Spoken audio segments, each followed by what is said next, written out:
할렐루야. 7월 5일 월요일 새벽 기도를 시작하도록 하겠습니다. 사도신경으로 우리의 신앙을 고백하시겠습니다.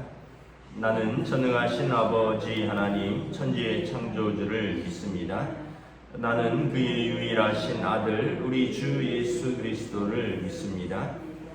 그는 성령으로 잉태되어 동정녀 마리아에게서 나시고 본디오 빌라도에게 고난을 받아 십자가에 못 박혀 죽으시고 장사된 지 사흘 만에 죽은 자 가운데서 다시 살아나셨으며 하늘에 오르시어 전능하신 아버지 하나님 우편에 앉아 계시다가 거기로부터 살아있는 자와 죽은 자를 심판하러 오십니다.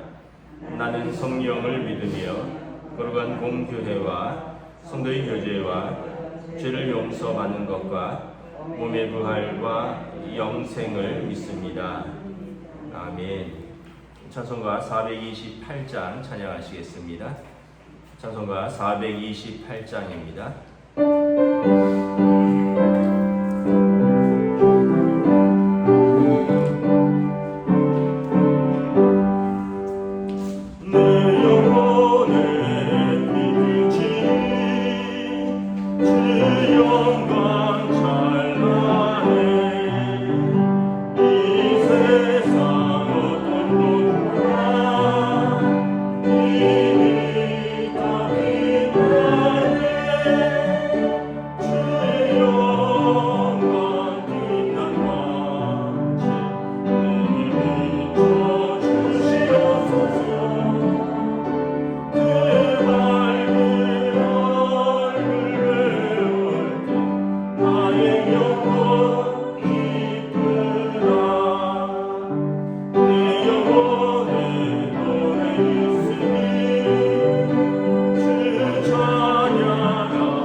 출애굽기 34장 27절에서 35절까지 말씀입니다.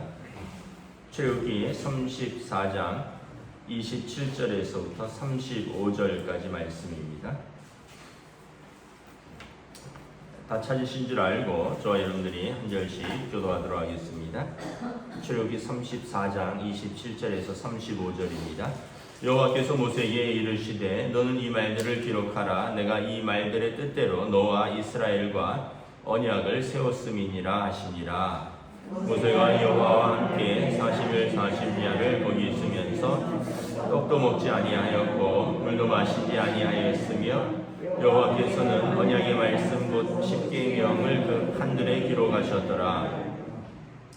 모세가 그 증거의 두 판을 모세의 손에 들고 시내산에서 내려오니 그 산에서 내려올 때에 모세는 자기가 여호와와 말하였으므로 말미암아 얼굴 피부에 광채가 나나 깨닫지 못하였더라.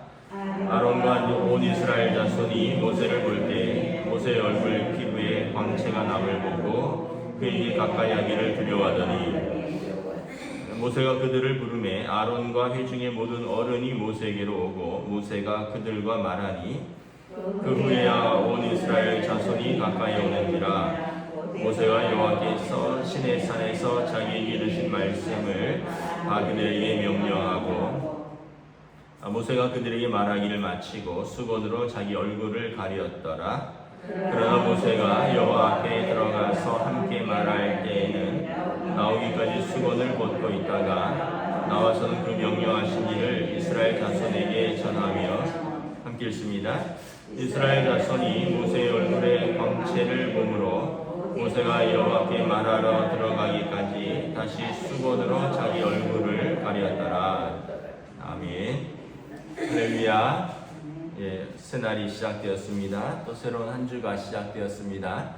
주님 주시는 은혜와 평강으로 사시는 복된 날들 되시기를 축복합니다.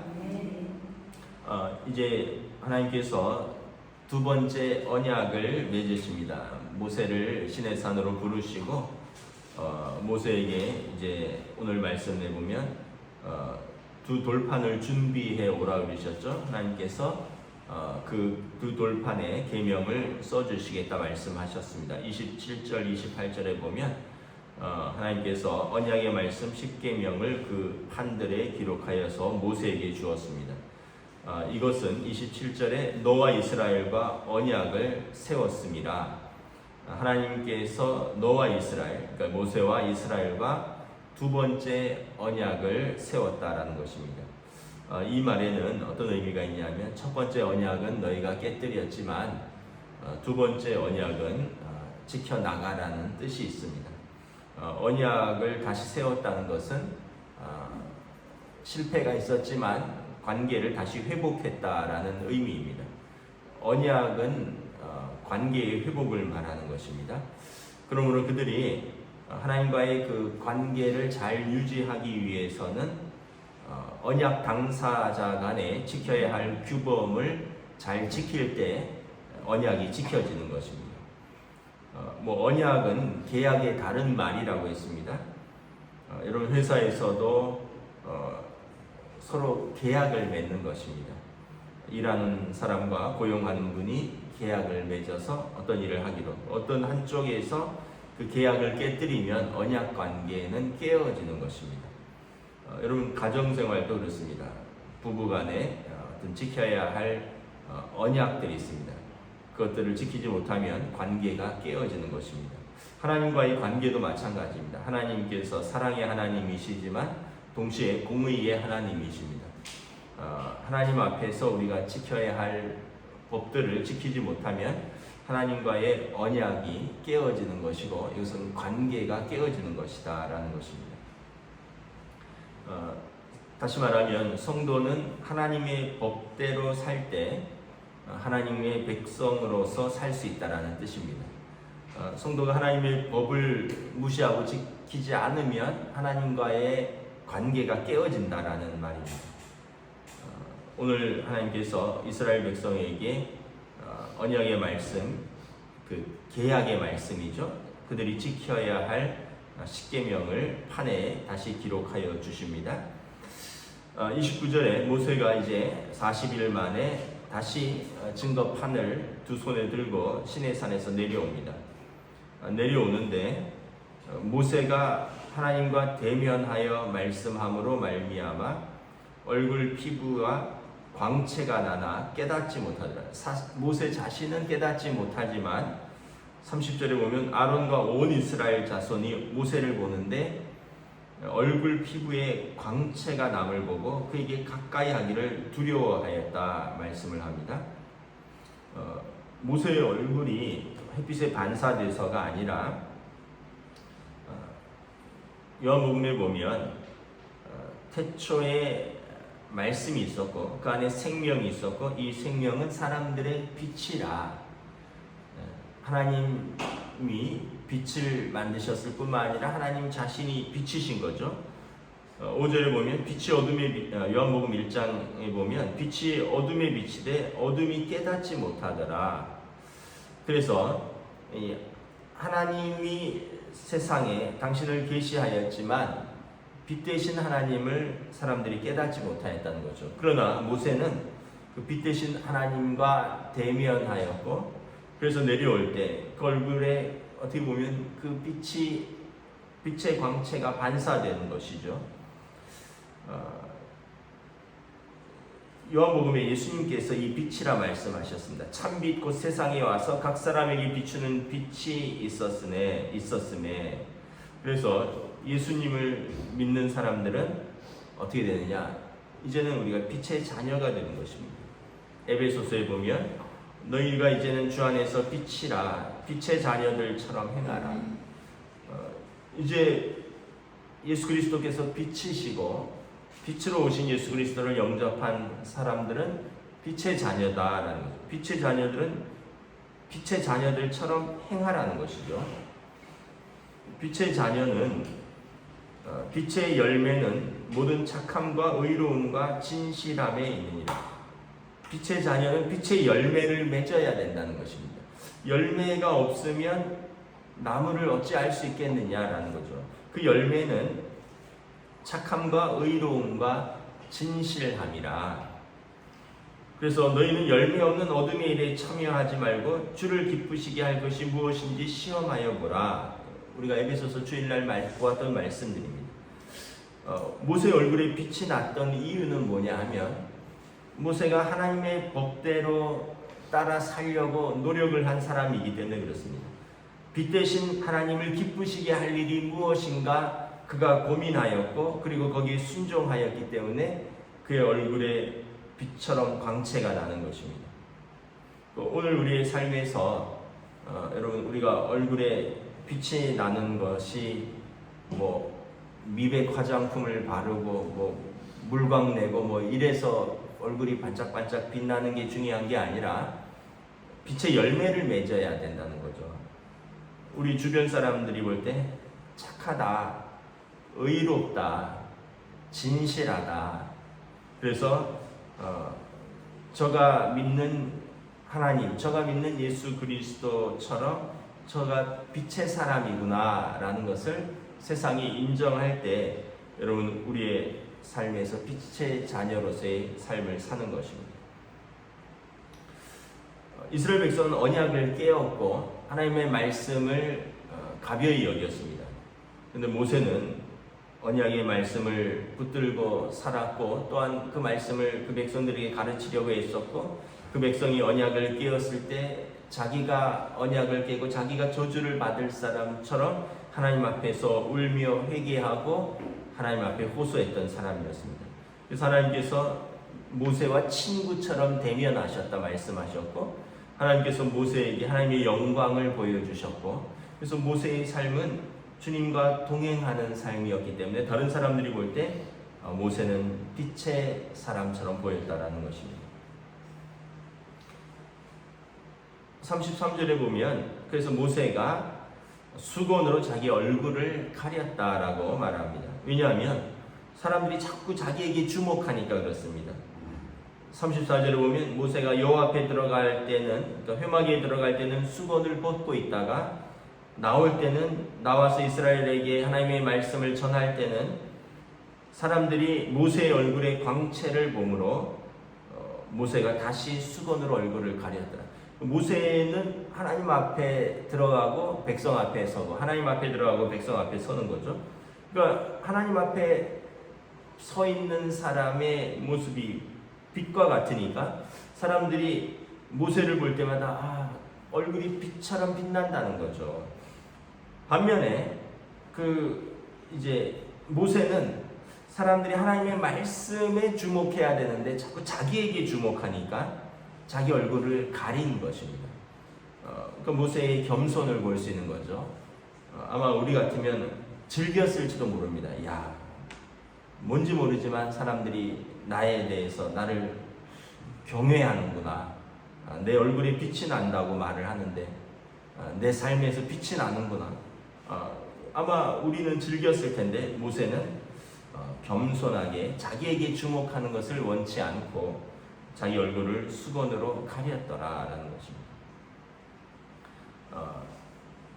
세례요한 같죠. 세례요한이 사람들이 세례요한의 그 회개하라 천국이 가까웠느니라 권세 있는 말씀과 또 물로 세례를 주는 것에 대해서 사람들이 세례를 받으러 나오면서 물었습니다. 당신이 그리스도냐? 그랬더니 세례요한이 뭐라 그러죠? 나는 그냥 소리다. 나는 소리다. 소리라는 거예요. 그냥 실체가 없는 그냥 소리라는 거예요. 내 뒤에 오실 분, 그 그리스도를 위하여 그 길을 곧게 하라고 광야에서 외치는 자의 소리일 뿐이다. 나는 그리스도가 아니라 나는 그의 신발끈을 풀기도 감당하지 못할 사람이다. 내 뒤에 오시는 그 그리스도, 그 앞에서 나는 길을 외치는 소리일 뿐이고 그분이 오시면 나는 그분의 신발끈을 풀기도 감당하지 못할 사람이다. 세례 요한은 이렇게 자신이 주목받는 것을 원치 않았습니다. 세례 요한은 오직 예수님이 주목받는 것, 예수님을 위하여 앞에 길을 닦으러 온 사람이었을 뿐입니다. 근데 예수님께서 그를 높이셨습니다. 예수님의 평가는 뭐죠? 그는 여자가 낳은 자 중에 가장 큰 자니라. 예수님은 세례 요한을 높이셨습니다. 모세도 마찬가지입니다. 모세는 자기 얼굴에 광채가 나는 것을 보고 그 얼굴을 수건으로 가렸지만 하나님께서는 모세를 높이셨습니다. 모세를 친구처럼 대하셨다 말씀하십니다. 모세와 말씀하시고 또 모세와 함께 하시고 모세를 통해서 이스라엘 백성을 이끌어내셨다라는 것입니다. 우리가 제가 언젠가 그런 책을 본 적이 있는데 책 제목이 아마 세례 요한의 영성 뭐 이런 정확하게 책 제목이 그런 건지 모르겠는데 그 내용이 그런 내용입니다. 세례 요한의 영성.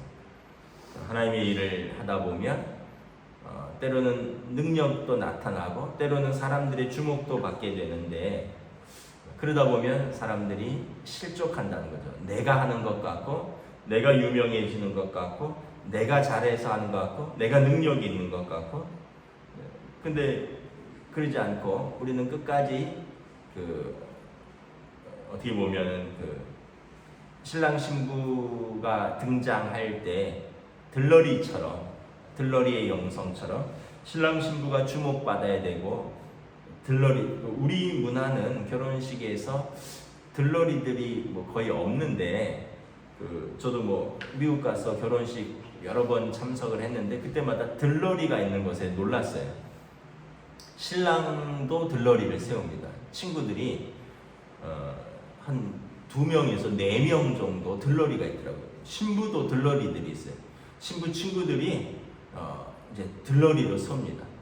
근데 여러분 만약에 들러리가 신부를 빛나게 하는 사람들이 들러리입니다. 신랑을 빛나게 하는 사람이 들러리예요. 근데 들러리들 중에 신랑과 신부보다 더 예쁘고 더 멋있는 사람도 있을 거 아니에요. 근데 만약에 예를 들어서 내 친구의 결혼식에 들러리로 가는데 자기가 신부보다 더 예쁘게 가꾸고 더 멋진 드레스 입고 더 예쁘게 하고 가면 사람들이 신부에게 주목하지 않고 들러리에게 주목하면 그 결혼식에 들러리를 초대한 목적이 이제 잘못된 거죠. 들러리의 목적은 뭐냐면 신부가 돋보이게 하는 거예요. 그래서 들러리들은 옷을 똑같이 맞춰 입더라고요. 신부가 하얀색 아주 예쁜 그 드레스를 입으면 들러리들은 4명이서 똑같이 핑크색 무슨 이렇게 수수한 드레스를 입고 그러나 이제 깔끔하게 입고 그래서 신부보다 더 돋보이면 안 되는 거예요. 들러리가 신랑보다 더 있어 보이고 신랑보다 더 돋보이면 안 되는 거죠. 왜냐하면 그 결혼식의 주인공은 신랑이고 신부기 때문에. 만약에 그렇다면 사람들이 다시는 그 들러리를 청하지 않을 것입니다. 쟤 때문에 누구 결혼식 망쳤다고, 쟤 오면 쟤가 빛나지 신랑 신부 빛나지 않는다고, 그럼 그 사람은 다시 들러리로 부름받지 못할 것입니다. 세례 요한의 영성은 이렇게 들러리의 영성이었다는 거죠. 그런 내용의 글을 보았습니다. 모세도 그렇습니다. 모세도 나를 기억하지 말라, 나를 주목하지 말라는 거죠. 그래서 모세는 자기 얼굴에 빛이 나서 사람들이 주목하면 수건으로 얼굴을 가렸습니다. 모세가 여호수아를 세우고 나서 아직도 기력이 청청하였지만, 눈이 밝고 출입하는데 어려움이 없었지만, 여호수아에게 리더십을 완전히 넘겨주기 위해서 모세는 사라졌습니다. 모세가 어디서 죽었는지 이스라엘 자손들은 지금도 모세의 무덤을 알지 못합니다. 단지 모세의 무덤이 느보산 어디에 있을 것이다 라고 추정할 뿐입니다. 만약에 모세가 여러분 이스라엘 백성 한가운데서 죽었다면 이스라엘 백성은 지금까지 모세의 유골을 들고 다니면서 무덤을 만들고 그 무덤은 성지가 되었을 겁니다. 그리고 어쩌면 하나님처럼 죽은 모세의 무덤이 이렇게 지금처럼 주목받을 것입니다. 그래서 모세는 철저하게 마지막 순간까지도 하나님을 위해서 또 후임자인 여호수아를 위해서 조용히 사라졌던 거죠. 그리고 보면 모세는 성경에 보면 그는 지면에 그 온유함이 가장 승한 자라. 하나님 앞에서 이전에는, 하나님을 만나기 전에는 혈기가 가득한 사람이었습니다. 자기 말을 듣지 않으니까 싸움 말리다가 그냥 벽돌로 때려 죽일 만큼 혈기가 왕성한 사람이었지만, 모세가 하나님을 만난 이후로는 그는 모든 모멸과 또는 모든 조롱과 또는 모든 모함과 사람들의 비난을 한 몸에 받으면서도 그 백성을 품고 기도했던 사람이요, 그는 자기에게 주목하지 않고 오직 하나님의 영광이 드러나기만을 위해서 모든 겸손과 모든 온유로 살았던 사람인 것을 알 수 있습니다. 그래서 바울 사도도 그렇고 모세도 그렇고 하나님을 만나기 전과 만난 후는 반드시 우리가 달라야 한다는 것을 알 수 있습니다. 예수 믿고 우리가 뭐가 달라지느냐? 삶이 달라져야 됩니다. 삶이 변화되고 성숙되어야 됩니다. 우리가 예배만 나오는 것이 아니라 삶에서 반드시 우리 안에 빛의 열매가 맺혀야 된다라는 것입니다. 그리고 이것을 우리 가까이 있는 사람들이 인정하고 그러므로 말미암아 우리가 하나님의 영광을 드러내는 것입니다. 사람들은 하나님께 감히 다가가지 못했습니다. 모세를 통해서 하나님의 말씀을 듣는 것이었습니다. 모세의 얼굴에 빛난 얼굴을 보면서 하나님은 더 밝은 빛이라는 것을 깨닫는 것입니다. 말씀을 마치겠습니다.